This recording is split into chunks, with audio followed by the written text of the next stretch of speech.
નમસ્કાર મિત્રો, સ્વાગત છે તમારું ક્રિયાપદની શ્રેણી ભાગ 24માં। આપણો સૌથી પહેલો ક્રિયાપદ છે સમય નોંધવો। આપણને એ ખબર છે કે ક્લોક એટલે ઘડિયાળ, પણ સમય નોંધવો એ અર્થમાં ક્રિયાપદની રીતે પણ ક્લોકનો ઉપયોગ થાય છે। તો સમય નોંધવો એને અંગ્રેજીમાં કહે છે ક્લોક, જેનો સ્પેલિંગ છે CLOCK। એનો વર્બ 2 છે ક્લોક્ડ, જેનો સ્પેલિંગ છે CLOCKED। એનો વર્બ 3 છે ક્લોક્ડ, જેનો સ્પેલિંગ છે CLOCKED। પછીનો ક્રિયાપદ છે બંધ કરવું, જેને અંગ્રેજીમાં કહીએ છીએ ક્લોઝ, જેનો સ્પેલિંગ છે CLOSE। એનો વર્બ 2 છે ક્લોઝડ, જેનો સ્પેલિંગ છે CLOSED। એનો વર્બ 3 છે ક્લોઝડ, જેનો સ્પેલિંગ છે CLOSED। પછીનો ક્રિયાપદ છે ભાંગી પડવું, તૂટી પડવું, જેને અંગ્રેજીમાં કહે છે કોલેપ્સ, જેનો સ્પેલિંગ છે COLLAPSE। એનો વર્બ 2 છે કોલેપ્સ્ડ, જેનો સ્પેલિંગ છે COLLAPSED। એનો વર્બ 3 છે કોલેપ્સ્ડ, જેનો સ્પેલિંગ છે COLLAPSED। પછીનો ક્રિયાપદ છે એકઠું કરવું, એકત્રિત કરવું અથવા તો સંગ્રહ કરવો, ભેગું કરવું।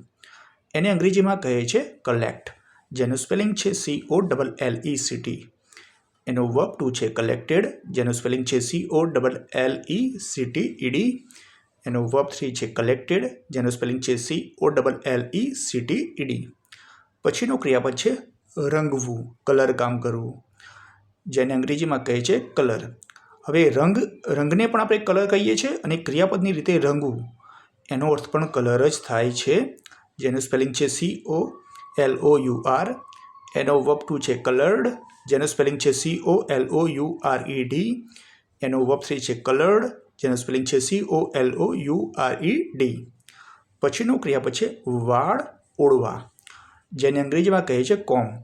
હવે કાંસકાને પણ અંગ્રેજીમાં કોમ્બ કહે છે અને વાળ ઓળવા એ અર્થમાં ક્રિયાપદ તરીકે પણ એને કોમ્બ કહે છે, જેમાં સ્પેલિંગમાં બી આવે છે પણ એના ઉચ્ચારણમાં એટલે પ્રોનાઉન્સિએશનમાં બી આવતો નથી, એટલે એને વાળ ઓળવા એને અંગ્રેજીમાં કહે છે કોમ્બ, જેનું સ્પેલિંગ છે COMB।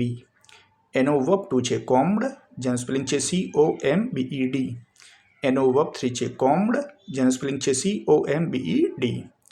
પછીનું ક્રિયાપદ છે જોડવું, જેને અંગ્રેજીમાં કહે છે કમ્બાઇન, જેનું સ્પેલિંગ છે COMBINE। એનો વર્બ 2 છે કમ્બાઇન્ડ, જેનું સ્પેલિંગ છે COMBINED।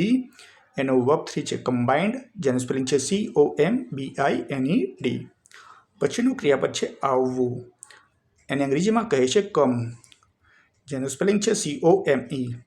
એનો વર્બ 2 છે કેમ, જેનું સ્પેલિંગ છે CAME।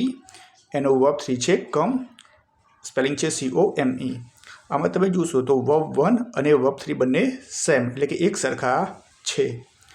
આપણો છેલ્લો ક્રિયાપદ છે હુકમ કરવો, જેને અંગ્રેજીમાં કહે છે કમાન્ડ, જેનું સ્પેલિંગ છે COMMAND। એનો વર્બ 2 છે કમાન્ડેડ, જેનું સ્પેલિંગ છે COMMANDED। અને વર્બ 3 છે કમાન્ડેડ, જેનું સ્પેલિંગ છે COMMANDED। આ સાથે આપણે આજનો વિડીયો અહીં સમાપ્ત કરીએ છીએ। જોવા બદલ આભાર।